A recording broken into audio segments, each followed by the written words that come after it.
Uh, Perlu kita ketahui bersama bahwasanya sebenarnya anggota UKMP itu ada sekitar 200. UKMP itu berdiri sekitar tahun 2017. Yang mendirikan itu Ibu Tanti, Pak Budi, dan termasuk saya, termasuk yang baru-baru dari dulu. Kita sudah banyak sekali kegiatan-kegiatan bekerja sama dengan pemerintahan.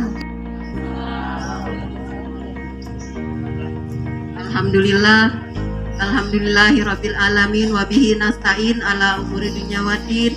Wassalatu wassalamu ala asrafil anbiya'i wal mursalin wa ala alihi wa sahbihi ajma'in, amma ba'du. Pertama-tama yang saya hormati Ketua UKM, yang saya hormati Ibu Tanti, yang saya baru berinti saya langsung kenal Bu Tanti. Yang saya hormati teman-teman semua, para undangan, yang saya tidak sebutkan satu persatu namun tidak mengurangi rasa hormat dan takdim saya. Puji serta syukur kehadirat Allah Subhanahu wa Ta'ala. Kita pada pagi hari ini menjelang siang ya, saya maaf kesiangan, masih diberi kesehatan. Sebenarnya saya malu disuruh jadi kayak gini ya, karena saya tuh nggak bisa apa-apa. Saya udah beberapa kali, kemarin juga saya habis acara di UI, jadi pembicara juga, jadi cuma meeting ya gitu di UI. Sebenarnya kalau usaha mah ya itu rezeki. Jadi saya mau berbagi cerita karena saya usahanya dulu bukannya sari jeruk. Jadi bukan jeruk lemon yang saya geluti. Saya dulu ikut binaan dari Kementerian Kelautan. Jadi saya tuh dulunya olahan rumput laut. Semua serba rumput laut. Saya dari bikin pupuk, bikin nugget, bikin manisan, bikin minuman, semua saya yang saya dapat ilmu dari Kementerian Kelautan binaan itu semua saya kerjain. Memang rezeki saya bukan di situ ya. Selama saya berjalan itu 3 tahun. Berjalan 3 tahun, hampir 4 tahun itu saya geluti di rumput laut, merupuk jadi cuma jalan di tempat aja. Jadi memang kita sebagai UKM harus inovasi. Jadi kita harus apa sih ini yang bakal kita bisa maju gitu. Apa sih ini kita harus, Allah juga kan nurunin rezeki itu berbeda-beda ya. Jadi ada yang udah usaha ini kok nggak bisa maju, tiba-tiba usaha ini dia bisa naik seperti itu ya. Itu yang saya rasain. Jadi saya olahan rumput laut itu sampai hampir 4 tahun berjalan di tempat. Terus kalau saya untuk jeruk lemon cuma iseng-iseng. Dulu suami punya kebun tanam lemon, mau dijual tuh bingung. Akhirnya diperes, saya langsung tawar-tawarinya ke dinas. Langsung saya masuknya ke wali kota. Kebetulan saya juga mitra binaan dari UKM Center UI, mitra binaan dari PT Antam. Jadi saya nerobosnya ke kalangan yang menengah. Pas saya tawar-tawarin itu waktu saya meres dulu belum saya jual, jadi cuma saya tawar-tawarin semua. Begitu ditawar-tawarin pada suka, akhirnya baru pada pesan ke saya.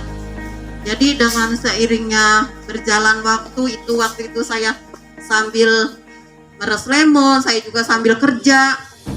Jadi saya juga, sekalipun saya udah tua, saya masih punya anak yang harus saya biayain. Jadi saya juga nggak mau tergantungan dari anak nomor 1, nomor 2. Saya ingin berusaha untuk menyekolahkan anak saya yang kecil, yang si bontot. Saya punya anak 3, makanya sekarang saya punya usaha, saya bikin SMP Sumber Rizki 3 Darah. Alhamdulillah Bapak Wali Kota yang sudah meresmikan. Terus juga Disitulah saya bisa bangkit dari lemon. Jadi emang banyak cobaan dan ujian. Kalau usaha kita lagi mau maju, ada aja. Pokoknya nggak langsung begini. Jadi kita benar-benar jatuh, kita harus bangun lagi, jatuh harus bangun lagi. Jadi jangan sampai kita karena saya tuh orangnya gampang orangnya suka nggak enak hati, gampang iniin, ini Bu harus gini, oh iya gitu, ikutin aja gitu. Kalau sekarang saya udah membuka mata hati saya, oh ternyata hati orang tuh berbeda-beda. Jadi begitu ada teman yang mau jualin, tiba-tiba udah laris produk saya, tiba-tiba saya dibohongin, ini produknya rusak, dikirim ke sana rusak, kirim sini rusak. Saya bego, saya iya aja, taunya ternyata dia yang mau jiplak, akhirnya mau dimerekin merek dia. Saya bilang, ya Allah, Allah tuh membukakan lagi pintu mata hati saya. Udah, saya mundur. Terus saya dapat lagi distributor itu dia penjualannya bagus. Saya tuh nggak bisa, ibaratnya saya tuh emang bego, nggak bisa apa-apa. Jadi dia yang jualin, semua saya hanya produksi. Tiba-tiba saya dikirim bahan baku dari dia, sedangkan saya juga punya pelanggan bahan baku. Akhirnya pelanggan saya sampai saya stop. Jadi saya diancam. Memang kita jangan terlalu percaya sama orang dan jangan terlalu bego dah. Bener-bener saya tuh emang bener, saya ngerasain saya bego banget. Jadi saya tuh ketakutan barang saya nggak laku, udah produksi aja, barang semua dari saya.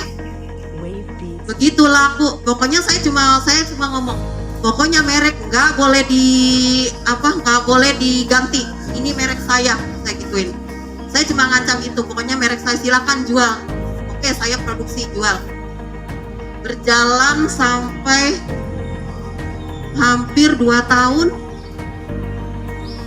akhirnya dia nipu saya.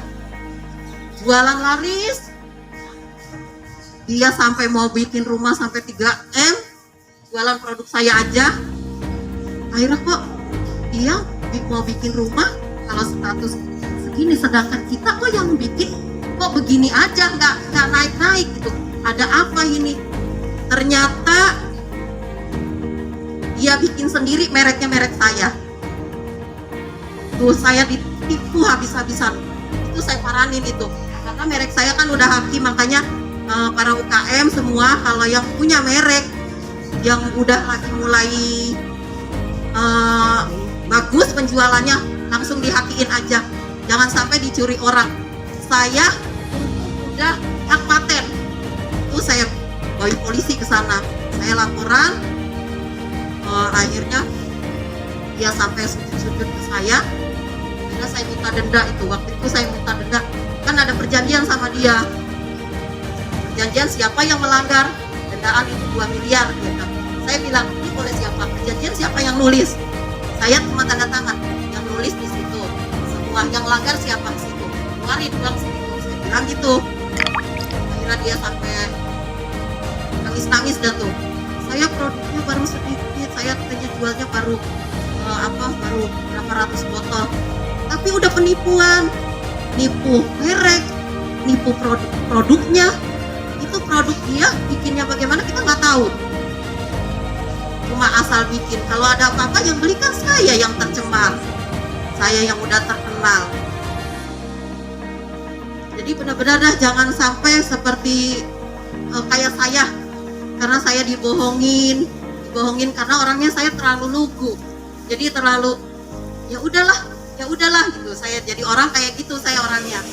Tapi kalau sekarang saya udah membukakan hati saya. Sekarang alhamdulillah usaha saya sekarang dipegang sama anak saya sendiri. Anak saya 3, yang 1 belum bisa megang, jadi yang 1 masih kuliah. Jadi yang 2 yang pegang sendiri. Menantu saya turun tangan untuk belanja, menantu yang 1 lagi untuk kirim barang ke distributor. alhamdulillah juga sudah masuk ke Transmart. Di situ penjualannya bagus banget. Jadi alhamdulillah sudah banyak dikenal ya, karena kita jualnya online juga. Jadi orang yang sudah lihat online gitu, terus oh di Transmart ada. Jadi kalau yang mau ke Transmart, ada di Ambasador, Cempaka Putih, ada di Sentral, bahkan di Cilegon juga ada beberapa Transmart. Terus di Depok di sini Transmart yang mana, di Binong apa tuh, ada di situ. Alhamdulillah itu penjualannya bagus. Jadi saya pesen aja kepada para UKM semuanya. Pokoknya kita jangan kayak saya, karena saya memang satu orang yang gak sekolah. Saya memang benar, saya terus terang Pak, saya orang gak sekolah. Saya cuma SD kelas 2. Saya di UI saya bilang saya S2, padahal saya SD kelas 2. Sampai para dosen di UI itu sampai ibu saya profesor, tapi saya nggak bisa jualan kayak ibu, katanya gitu. Jadi itu emang rezeki mah udah diatur sama Allah ya, sama yang di atas. Sekalipun saya nggak sekolah, sekalipun saya nggak punya ilmu, jadi saya cuma otaknya aja yang kadang saya nggak mau tergantung orang, saya nggak mau tergantung anak. Gimana sih caranya saya bisa cari uang sendiri gitu. Jadi memang kalau orang jualan kita harus ya comel aja. Jadi kayak saya mah tawar-tawarin aja. Sekalipun pertama saya pernah pameran di BUMN, itu sampai di putihnya aja sampai mampir ke stand saya. Apa sih gitu, taunya orang-orang bank tuh semua pada beli lemon ke saya. Taunya sesama temen dia jualan rendang, nyamperin saya, itu saya di apa sih hebatnya kok lemon kayak gitu, kok begitu, itu saya gimana sih dipenjemin lah, diapain lah gitu, karena tuh laris gitu.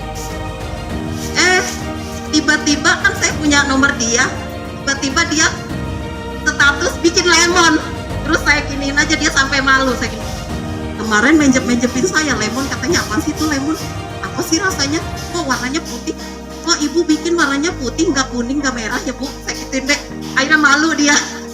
Tuh makanya jangan suka giniin jangan suka giniin UKM. Kalau saya mah sama teman-teman mau bikin apa ya udah, saya mah teman beli. Ntar di rumah saya memang alhamdulillah ada karyawan, ada 20 orang ya, alhamdulillah. Paling saya beli punya teman-teman, karena saya merasain dulunya kalau produk dibeli saya seneng banget. Jadi saya tuh ada rezeki ya, saya beli punya teman-teman, ntar sampai rumah mah saya bagi gitu. Jadi alhamdulillah memang pesan saya kepada teman-teman, pokoknya satu, kita hak paten merek jangan sampai kita udah mulai laris produk kita, pokoknya dipatenin dah. Lalu saya mah kemarin emang berangkat sendiri, sekalipun saya mah berdua-dua diantar sama suami, karena sekarang mah memang suami juga udah nggak ada, baru hampir udah 10 bulan. Jadi saya udah ada di rumah aja, jarang aktif kemana-mana. Kalau dulu saya aktif manapun, saya berangkat sama suami, naik motor dibela-belain. Akhirnya kesini juga suami beberapa kali nganter. Kalau sekarang mah saya alhamdulillah, memang waktu itu suami mungkin dia nggak ada umur, kalau kemana-mana naik mobil aja, nggak usah pakai motor. Ya alhamdulillah saya dikasih rezeki, saya bisa berbagi, saya bisa, memang kita dikasih rezeki itu bukan rezeki kita sendiri ya, itu di sisi lain itu ada milik hak orang yang kurang mampu. Jadi disitulah saya bisa bertahan sampai sekarang. Dapat penjualan saya sisihin, alhamdulillah. Sekalipun PT-PT yang lain pada collab ya, alhamdulillah saya masih berjalan sampai sekarang. Walaupun penjualannya agak menurun, gak seperti kayak yang dulu, lagi belum ada COVID. Jadi alhamdulillah saya bersyukur aja gitu. Mungkin di sini ada yang mau bertanya sama saya. Nanti saya kasih hadiah lemon